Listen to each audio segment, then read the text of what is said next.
Record to the cloud, and we're recording. Okay, today is Wednesday, February 17th. My name is Colin Goldberg, and I'm here today with artist Patrick Lichty. Hi there. How you? Um, Good. hey, Patrick, thanks for coming. I guess we'll get right into it. If you want to just tell us a little bit about your background. I mean, you and I came to know each other through the MFA program at Bowling Green, Yeah. computer art. I know a little bit about your background, but if you want to Sure. share That's with good. the internet, about where you were born, where you live and practice now, and that kind of stuff. Yeah, I was born in a suburb of Akron, Ohio, where Devo came from.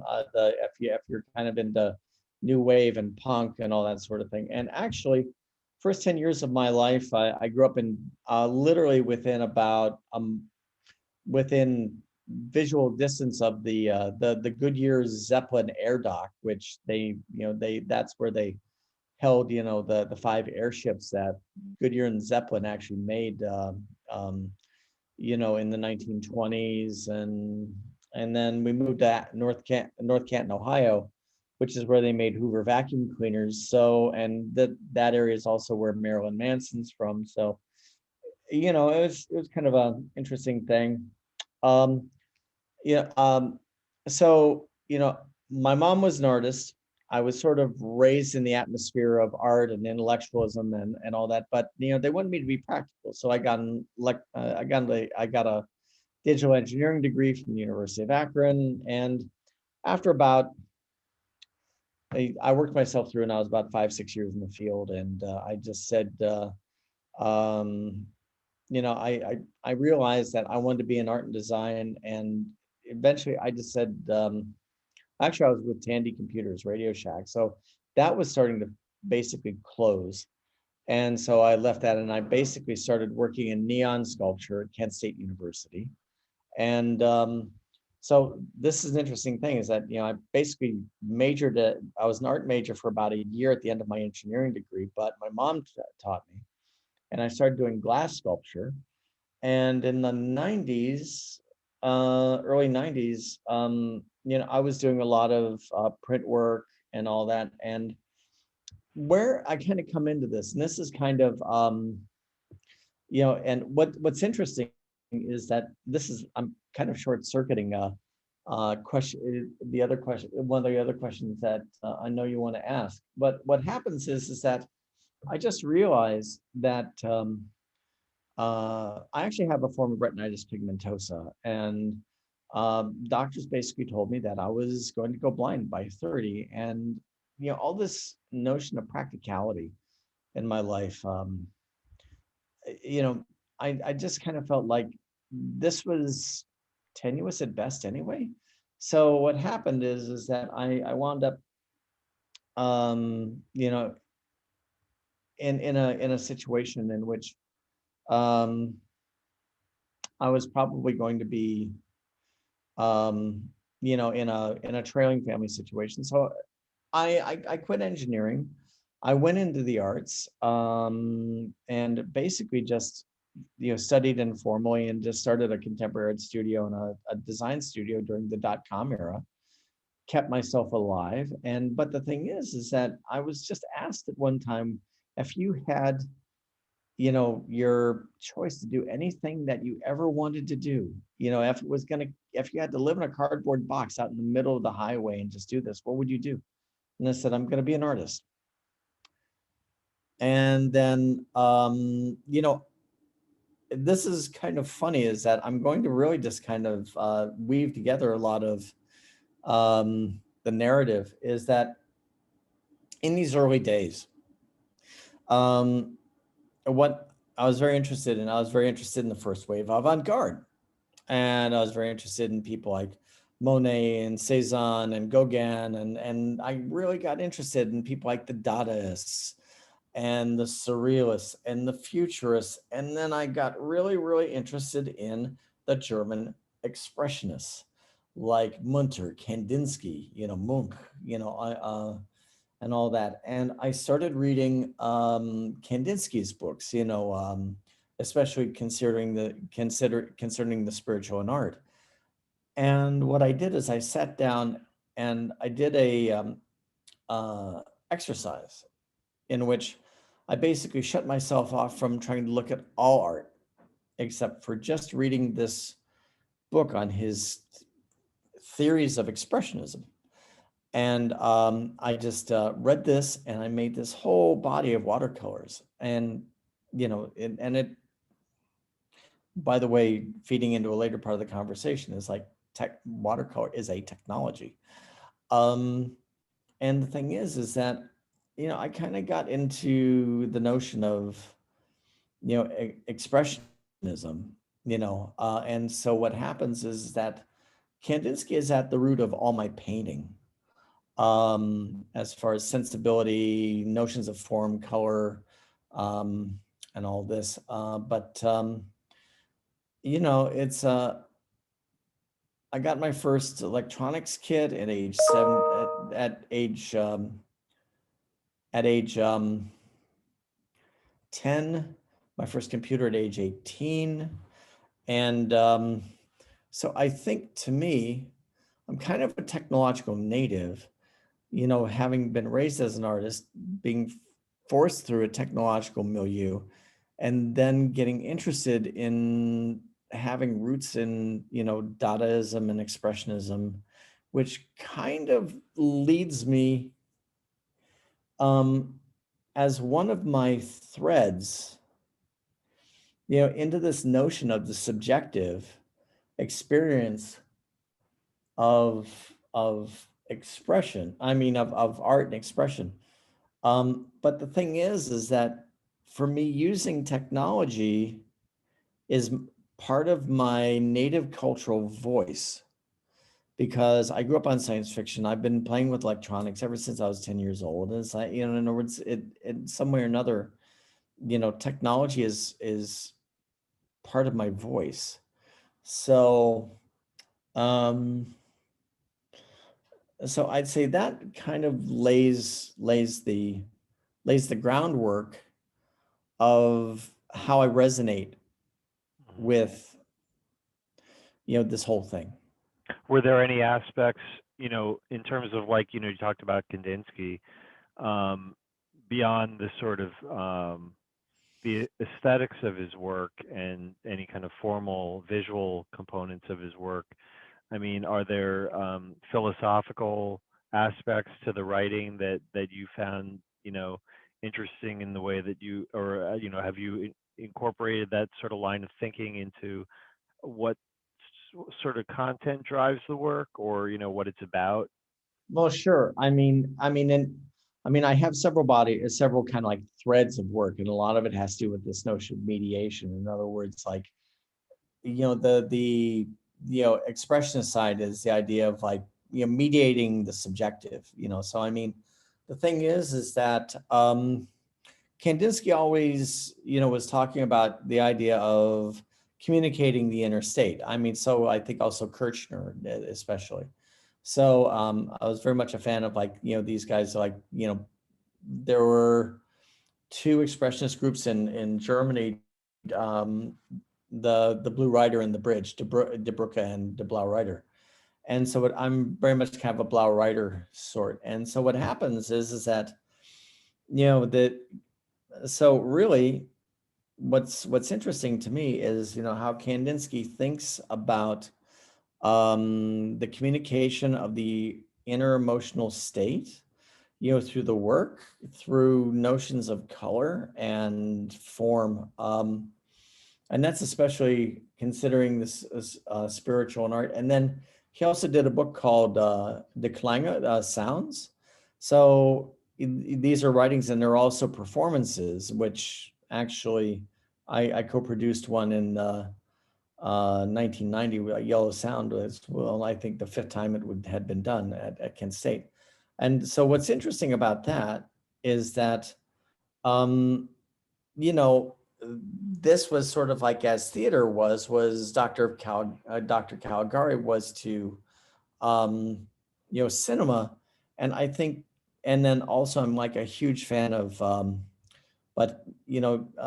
people like Antonin Artaud, who are, people who are really you know, looking at delving into, the internal emotional state and trying to get it out. To me, I'm saying it's like, how do I do this in a way, that deals with the notion of mediation, that that translates onto whatever medium you're doing. And to be perfectly honest, I don't think to me, operationally, there are some differences, and culturally, culturally and contextually, there's some differences between, digital and other things. But, I think the idea of translation and mediation, I think, is specific to me. But I think, as far as like this idea of Techspressionism, the way I kind of translate a little bit of Kandinsky is saying is that Kandinsky said that art is is a product of its time. And I think that's something that's especially notable for what we're doing here in this particular project. And I say project because I wonder about whether movements are possible in this day and age. But on the Right. Or if they're even something that people can, yeah, like it seems like people outside of the movement historically have been the people that define any certain impetus as a movement rather than the people involved in it. You know what I mean? So yeah, I get what you're saying. It seems a little dicey. And well, and yeah, I see it as a project as well in a lot of ways. I mean, well, the closer to being a project than, to me it's up to somebody external to see it as a movement, really. I you know mean, what I say this very gently. I totally disagree. Is really. Yes, absolutely. Because if you look at things like the Dadaists, the futurists, the surrealists, and that sort of thing, these were primarily driven by ideologies that were adopted by the group through manifesti and that Mhm. sort of thing. In other words, it's like the early avant-gardes who were forming movements as such, were Gotcha. we're looking at them as supremely Mhm. political positions. And Right. the thing is that going from Kandinsky rhetorically into today, I'm, I this is the reason why I kind of look at Techspressionism as kind of a self-emerging project that Mhm. is the one thing that when we talk to artists around here is sometimes I'm wondering what their intentionality is. In other words, are they looking at, are they just thinking about, how they're expressing emotion? Or the thing is that, are they looking at it almost from that art historical perspective of the expressionists of the early 20th century, even or the abstract expressionists, really trying to get that, like Pollock did, trying to get that jazz out. Right. Yeah, I mean, the idea, I mean, when I drafted the first version of the manifesto, I think the intentionality or the intent was Yeah, that it be the philosophical basis for a movement. yeah, But who gets to say if it actually is one? That's the tough yeah, question. yeah.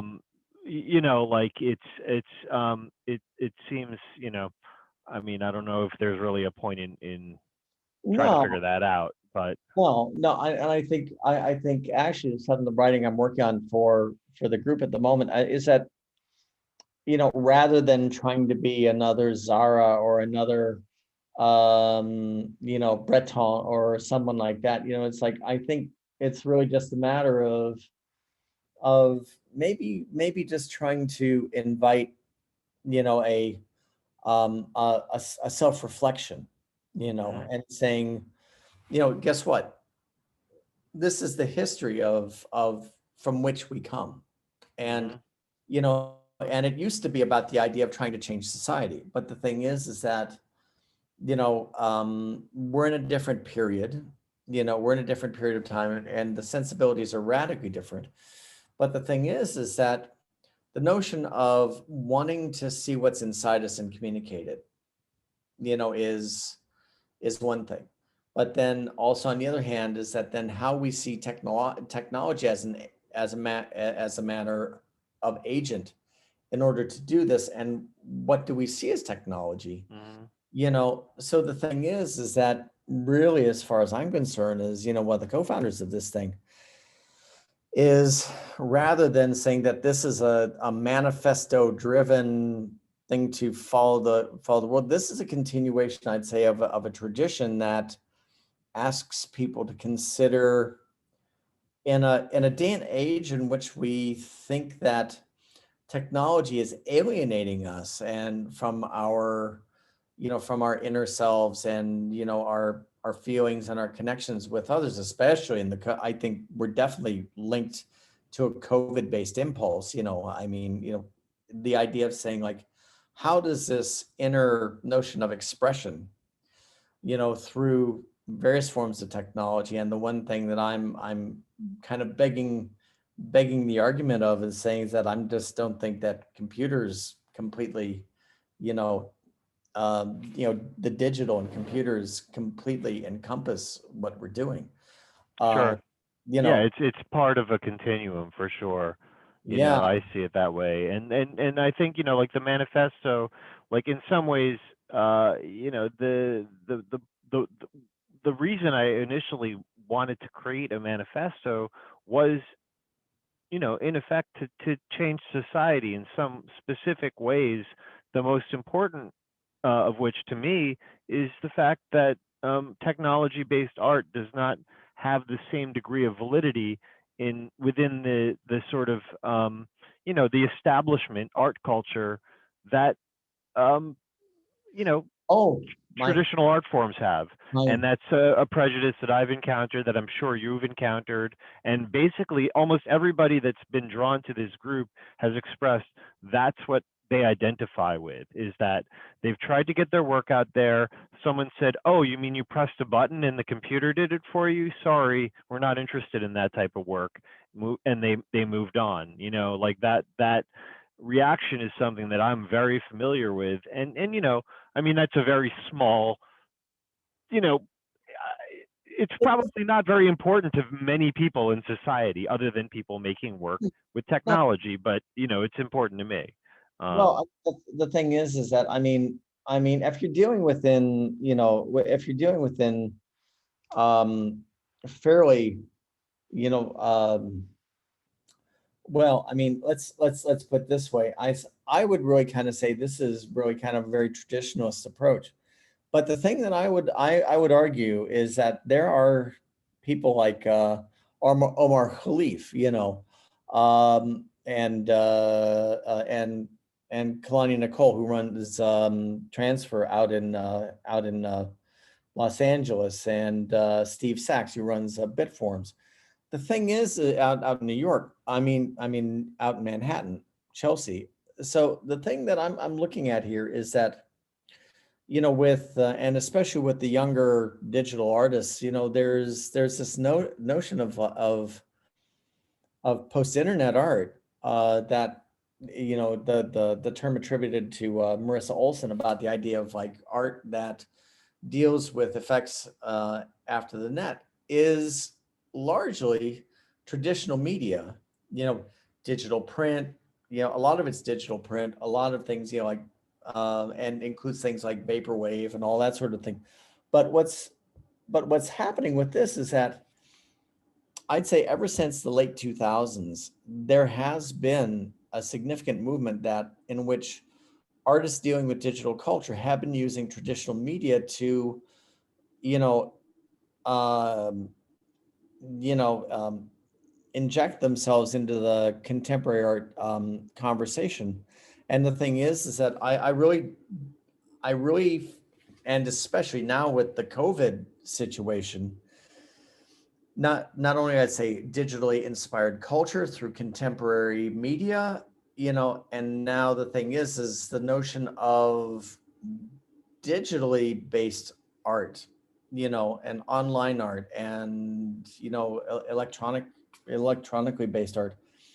I think that there is by necessity an emergence of this that is phenomenal. So I mean, what I'm saying is that to all of us within, our particular group who have a little bit of who have a bit of a concern, about the idea of their work not being supported in, say, for example, like, um, the the gallery that they're wanting to look at, in, at XYZ place and that sort of thing. I'm saying that in online spaces and in the more future forward galleries and that sort of thing, there's a huge awakening Hmm. of technological work. So the thing is that I think, and within the contemporary, say, for example, there's a show called um, the Age of Anxiety, Art in the Age of Anxiety at the Sharjah Art Foundation in in Sharjah and out in the United Arab Emirates, and it was curated by Omar Khalif. And there's also another one at the Jameel Art Center in Dubai that was, and this is all kind of like post-internet art that was curated by Shumon Bashar and Hansel Rick Obrist, for God's sakes. So I mean, what's going on here is that, the eye of the contemporary is washing across our particular plane. In other words, the thing is I'm saying is that, um, to get out there and be seen, because the thing is that the art world is looking at us now. What that means is a different matter. Yeah, I mean, I think that now, especially with COVID, there's been a major cultural change in getting out there. Almost means just publishing online, more so than even being in a physical space. Like the whole NFT phenomenon that's happened over the last year or so. I Yeah, mean, it's just remarkable the amount of commerce being driven through this phenomenon where it's splintered off its own sector of the art industry, yeah, like out of necessity almost. Like here's this community that just didn't exist before, yeah, and I look at the culture there. To me, it's very closely related to street art and urban art, where people are completely working under pseudonyms, and it's outside of the traditional art establishment. And yet, if you look at um, the amount of actual commerce happening within that sector of the art market, and I'm sure plenty of people within the art industry wouldn't consider it even part of the art market, but sure, nevertheless, you know, I was looking today on Rarible, the top seller or something like that, yeah. 50, I think it was like 50 ethers, Oh my Lord. in one day, Yeah, you know. I mean, sure. and then you look at what happens in a even a blue chip gallery space in Yeah, one day. yeah, Is it equivalent? You know what I mean? Like it's just a really remarkable phenomenon, yeah. and probably it's a bubble that's going to burst. Oh, But of like course. the Bitcoin bubble, after it burst, guess what? It bubbled back up again.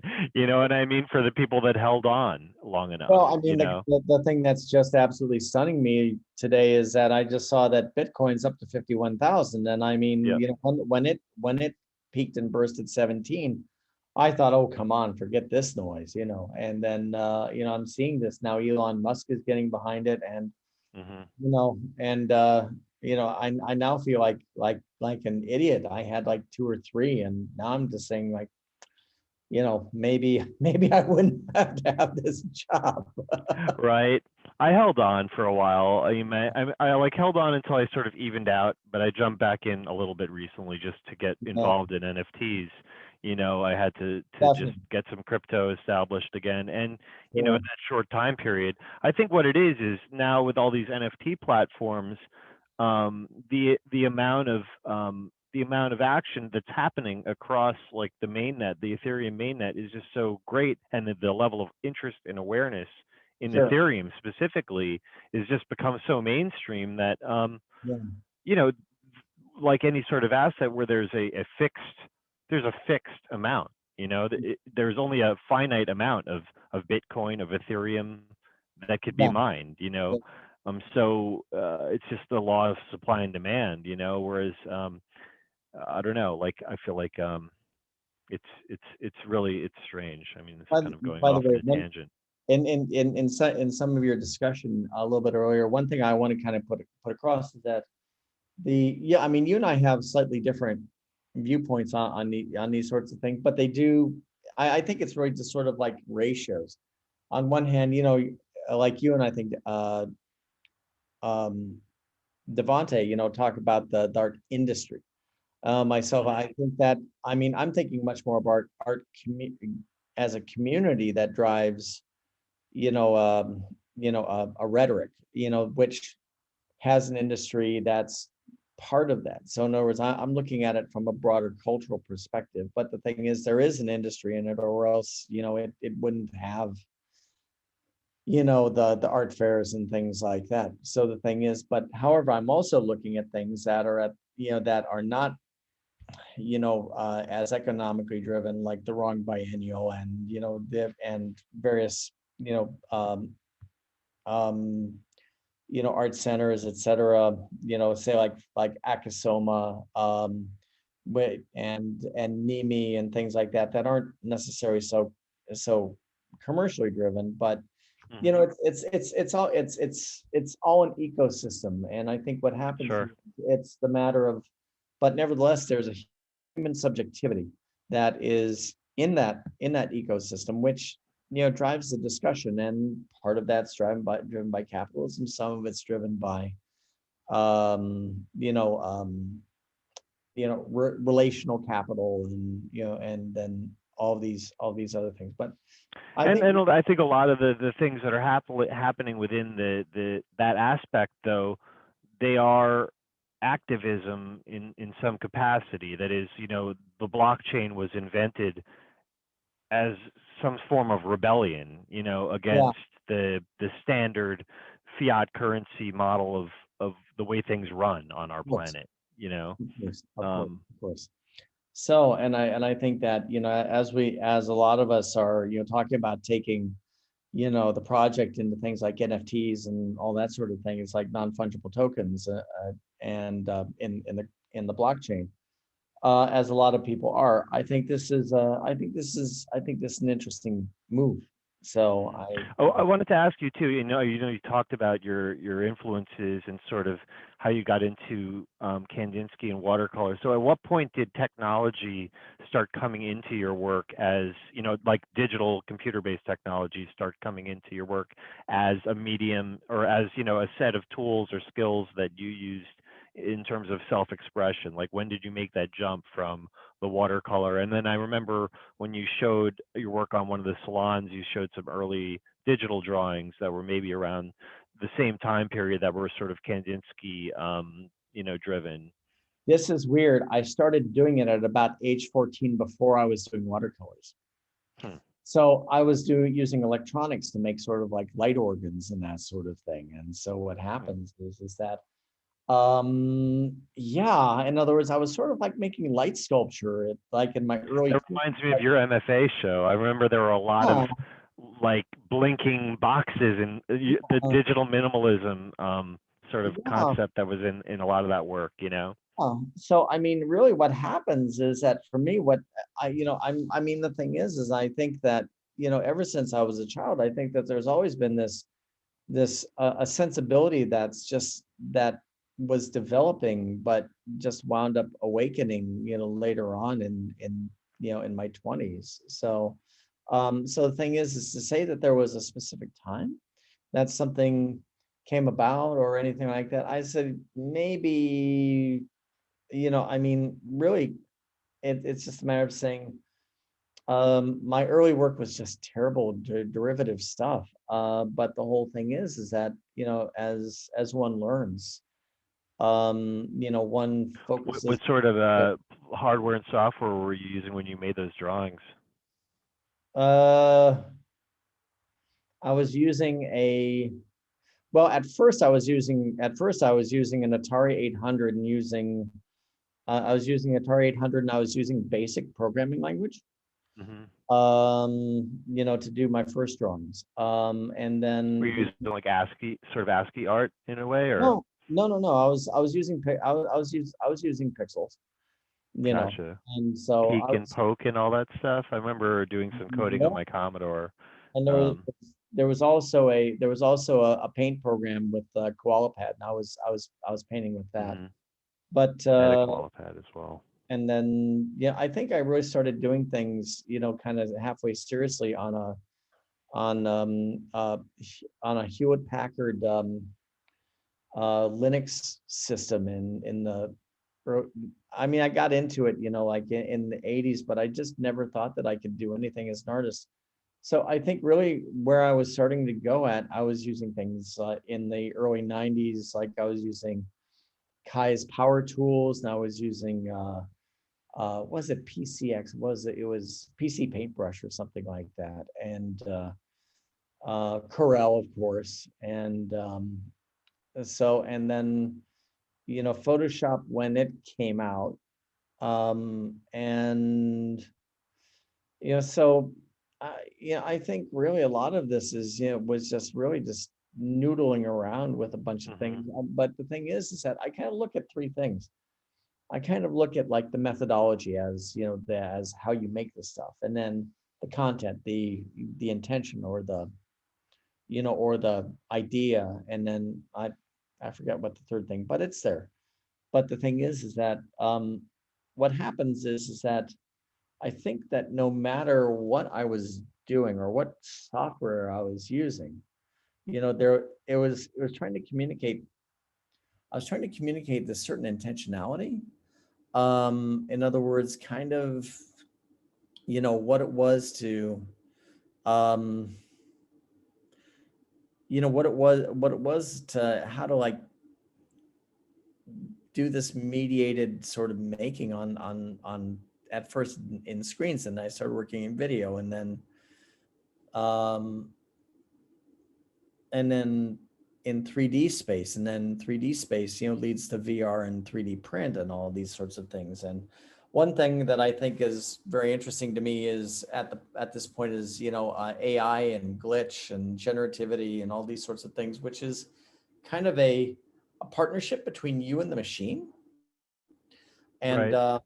in other words, basically you using the processes of the machine as a medium, or the processes of networked interactions as a medium, rather than rather than the more direct way of mark making. Right. So when you say like the work is about mediation, would you say like you're you're speaking to the process and the medium that you're working in as the subject matter of the work, or is it something more about sort of like whatever's going on in your sort of inner emotional state at the time, just with Well, that as being a means of expression? You know what I mean? yeah, I mean, for me, it's always layered. I mean, I'm always asking a question. In other words, to me, it's almost like a research paper. You have this idea, then you ask a question, and then you see what your results are. I mean, to Hmm. me, this was I'm always been process based. So what happens is that yeah, so you know what? Okay, restate the question, and I'll jump back in. So I Like, also want, I know that you mentioned like mediation as being I sort of mean, like a subject of the work. yeah, I and then mean, is also that process. gotcha? I So mean, is it sort of like, the medium is the message, to use an overused well, phrase, I or mean, I'm a child of the first wave avant-garde. I mean, definitely. So I mean, my influences are primarily like expressionism, Dada, and then Dada that goes down into like Japanese Dada, which was the Gutai movement, which was a response to World War II, as Dada was a response to World War One, and then Fluxus, which was kind of kind of almost like Zen Dada Gutai, in the like with Caprow and John Cage and that sort of thing, and uh, Machunas, which I have a lot of ties to that directly. And so what happens is that this is there are two things, is that so like one thing that I like to do is, I love to work with generative adversarial networks currently, and then Do you want also, to, I know that you're under a time restraint, Patrick. Do you want to yeah, pull yeah, up some images on yeah, the yeah, screen and talk yeah, yeah, about them? yeah, I let's want to make sure that we get to go see through some of here, your yeah. work too over I the know course of we're having all these great philosophical conversations, it. Right. and we're not seeing any of the work. So yeah, by the way, here's some of this early work that was done with like PC paintbrush and style eye and that sort of thing. Some of the early work, and then like processes. I started dealing with these. This is in the 2000s. I started dealing with these little autonomous Hang on a sec. I rovers. don't know if I'm seeing your screen here. Are you Oh, sharing? okay. Let me see here. Hang on. Okay. Sorry, I thought I was. Let me.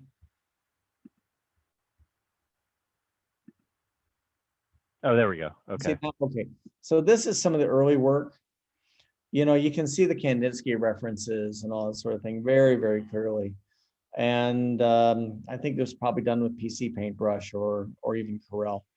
And can see where that's kind of going. And then this is like 1995, maybe. And it's I was just kind of wondering how to, going back into mediation, the idea of like, what are the limitations of digital print versus, and working with digital media versus, traditional media, and working with these issues of mark making and form and all that sort of thing. And then, which by the way doesn't have to do necessarily with my critical work, but this is sort of like my artist work. And then I started working with these autonomous rovers starting in about early 2000s, because I had met this artist who I'm living now, near, named Roman Vrosco, when I was living in the Twin Cities, and I just loved his plotter work so much, Mm-hmm. and he kind of encouraged me to kind of like find my own direction with these things. And I found these things, and basically what the idea was is that I'd set up an algorithm, and this would sense the lightness of the paper, or I'd put boundaries around it, and it would just keep using this set of processes to go back and forth and all that sort of thing. And the biggest piece that I did was, this is a 21 by 7 piece that I called man machine interface, and the red is me, and all the black is the machine. And in other words, I've always wondered, where am I between the process of the machine and my own subjectivity. And What time period was this piece made? this was made in 2003, actually. Gotcha. Do you still have it?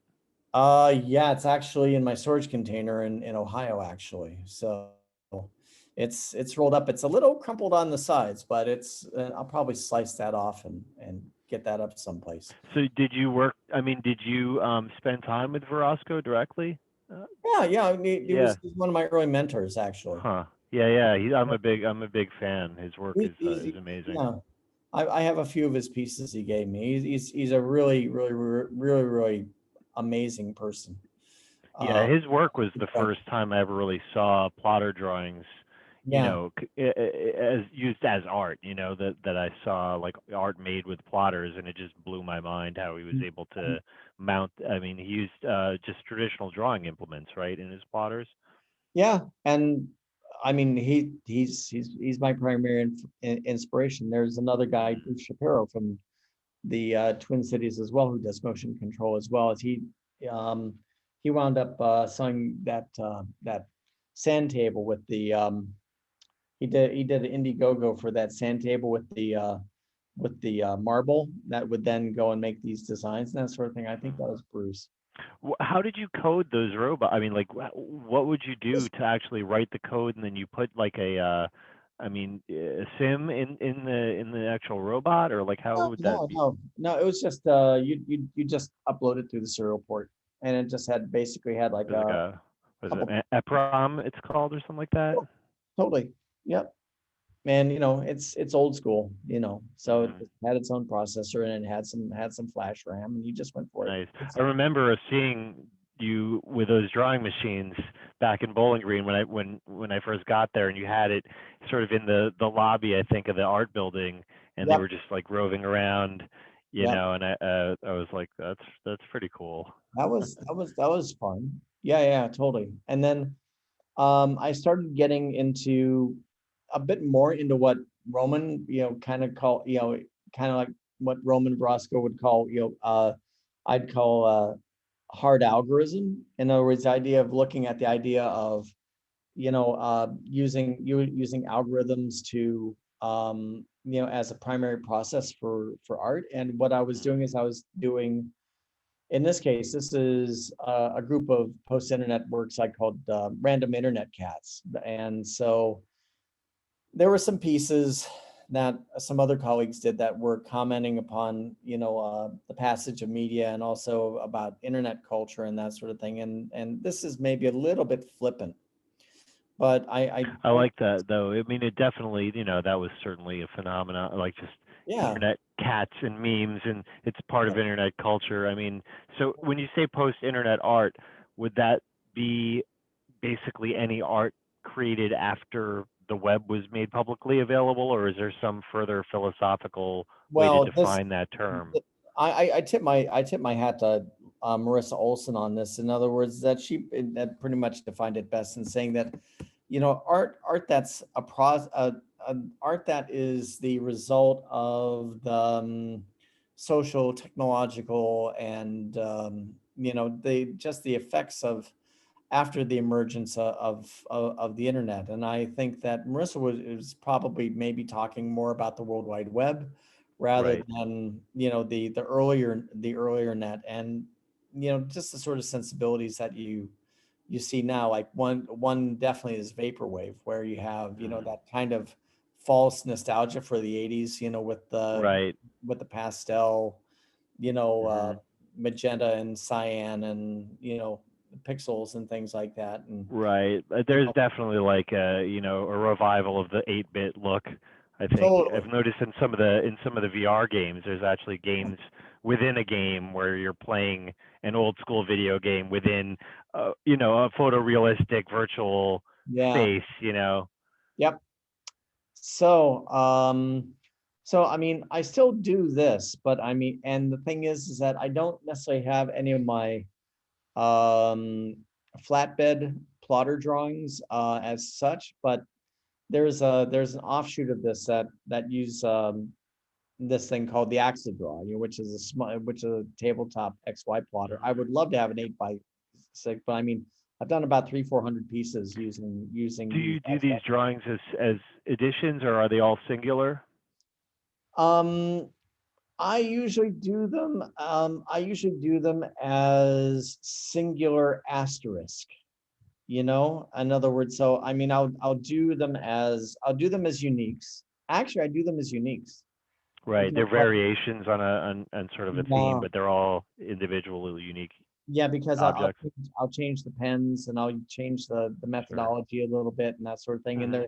they're they're all unique. So if you consider Chuck Close's um, variations on the Phil piece, I mean, he's done that portrait of Philip Glass how many times? But it's how does he approach it each time? And this is how I do this. In other words, each of my executions, of maybe this cat or or this thing. It's kind of like how Chuck Close approaches Phil. The Philip Glass portrait. In other words, he's taking a different methodology, or he's taking a different approach to it. And Hmm. this is how I do it. So this is how I kind of, um, say for example, I did this. I did a whole. I've done a series, about my dear wife Nagin, who's also part of the Eta Sabian, who's part of the movement. And so what happens is that in some ways I almost kind of Yeah, it's anyway, I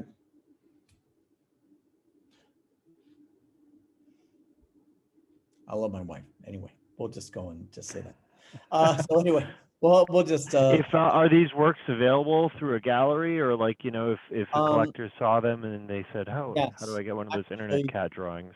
well, and there's a couple people. It's like my main gallery is DAM in Berlin with Wolf Leeser. We have, he has, he's my primary, and some of the groups like this Random Internet Cat group is through Lee Wells at International Fine Art Consortium out of New York and Athens. And then I'll just say some of this work here in limited editions is through Playform.io through their artist studio. But I'm saying that probably the larger work is probably is a DAM project. So, and I'll just say, we've got about 5-6 minutes left. This particular piece here is called Personal Taxonomies, and it's only a partially released piece. It has to do with using generative adversarial networks. In other words, these things that you send large sets of images to, and it determines patterns and tries to come up with new combinations of attributes of each of these images in a new piece. And one thing that's really famous is the portrait of Edmund Bellamy, which sold for, I think, $242,000 at Sotheby's. And there's another colleague of mine by the name of Aidan Menon, who at Oxford, who has the IDA drawing robot, and that's really interesting. But in this case, what I've done is that I've done 512 non-representational calligraphy pieces, because I have a background in Japanese calligraphy. But I did these pieces that were very gestural, and I took these two sets of 256, fed them through the system, and tried to determine the patterns between these two sets of 256. And then what I did is that then I took those two sets and I put them together, and I'm trying to get kind of like the base deep structural patterns of each of these to really kind of almost look at the patterns of my consciousness, through creativity. It reminds me of Eliza. Did you ever see that Oh text-based yeah. psychotherapist Yep. routine? Yep.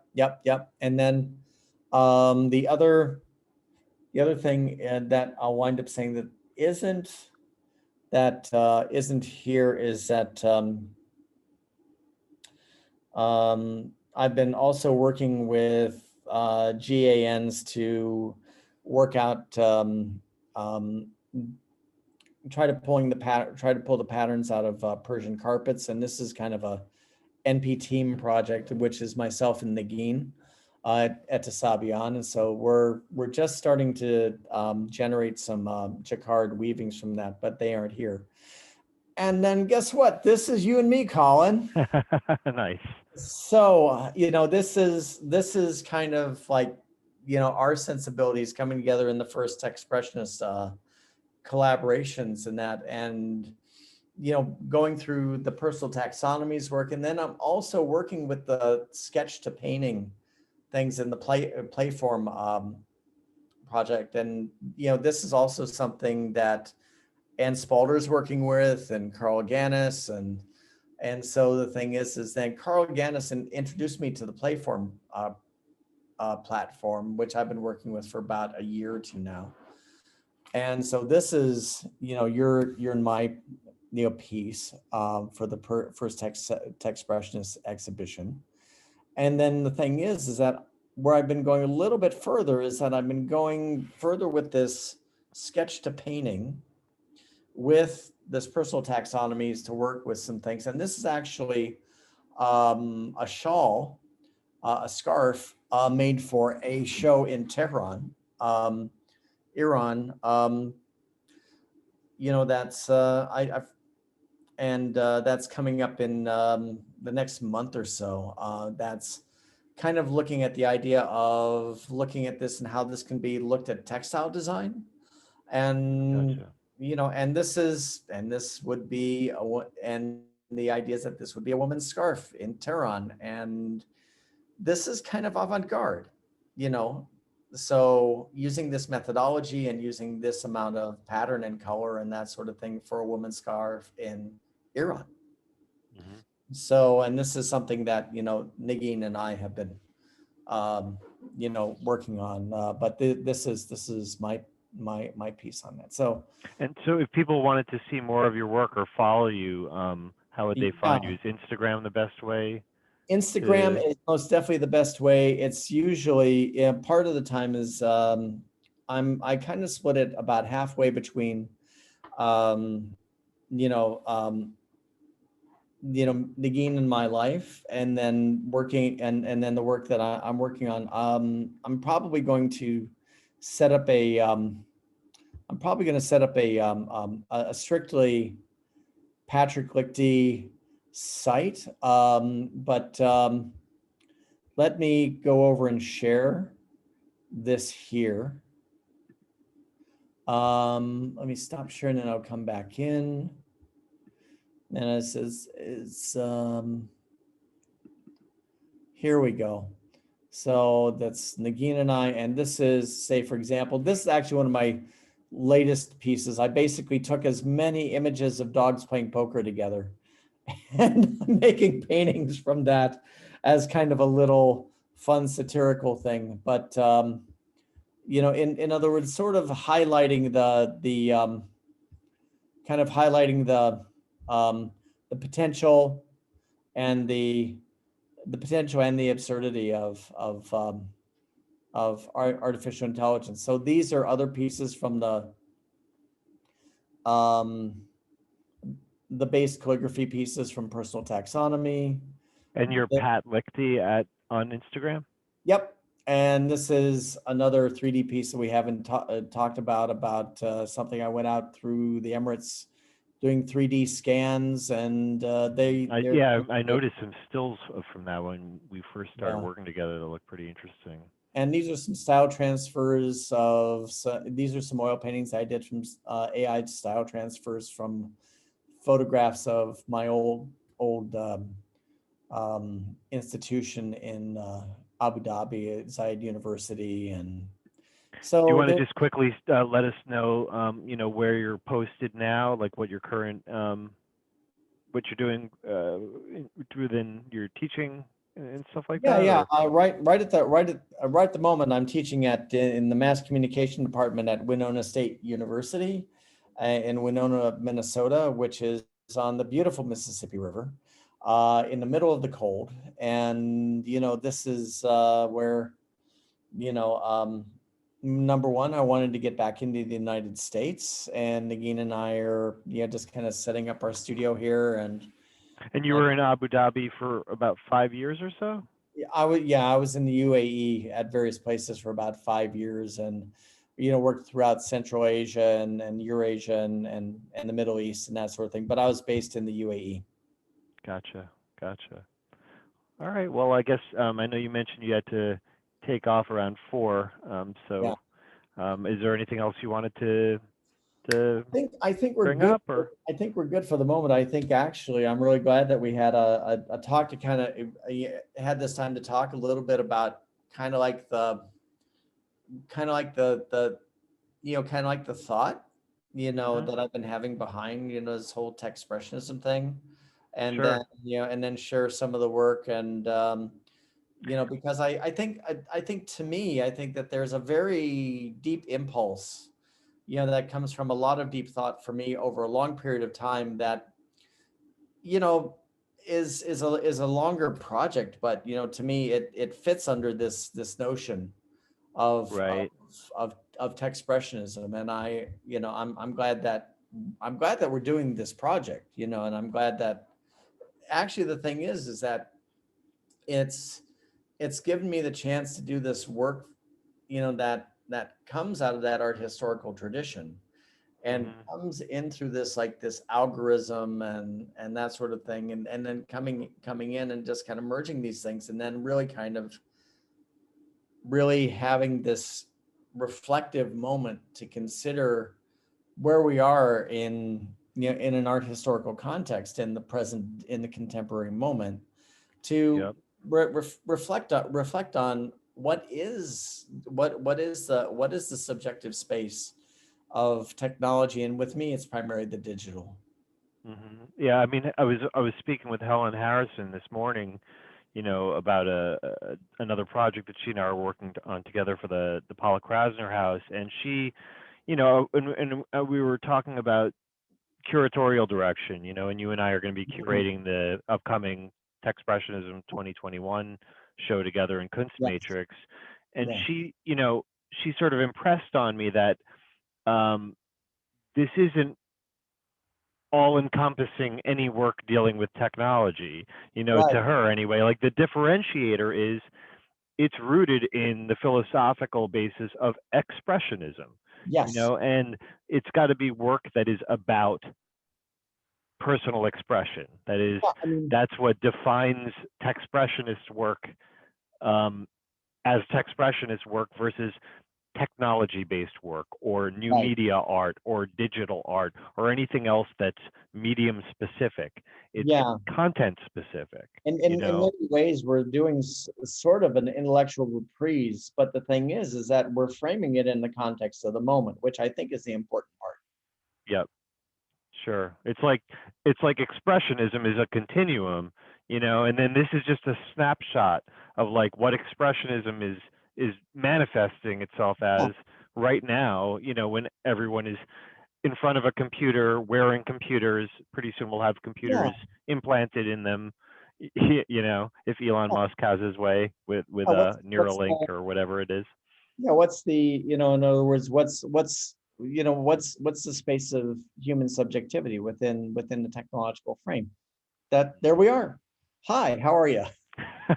I think that's the thesis for the paper. Yeah, yeah. I mean, that's really it now, isn't it? So, and I Right mean, on. and you know what? I mean, um, and I think that there are people who say, yeah, no, but I think to me is the fact that we're just really reflecting on the subjective human experience in the contemporary moment in which technology is so endemic. And so guess what? Um, how each of us within the group chooses to address this. Right. That's something I brought up with Helen is that, by looking at an image, like when going through the feed and trying to curate, going through the image, there's really no way to know the intentionality of the artist. That is, like, there's no way to say like, hey, this crazy pixelated grid is actually about some emotional thing that was going on in the person's life at the time. The artist might know that, you know what I mean? But Yeah, there's very little way to know that unless there's, this component of like right. artists giving their Mhm. presentations and everything else like that. So that's what makes it sort of Yeah. difficult. And I think that the people saying yes and the people saying no, like that discourse is actually what makes this interesting, And you and know? and to me is that really what happens is that how do we how do we approach the subjective through the lens of tech and technology, and how does each of us decide to approach this in this given way? And I mean, okay, that's fine, and we're grandchildren of a tradition, and Hmm. and you know what happens is that it's a conversation, and to be perfectly honest, I hope it captures the imagination of some people. I agree. All Okay, right. Well, on that thank you, note, Patrick. okay, It's been a great conversation. Yeah, thanks so much, Colin. I appreciate it. Thank you.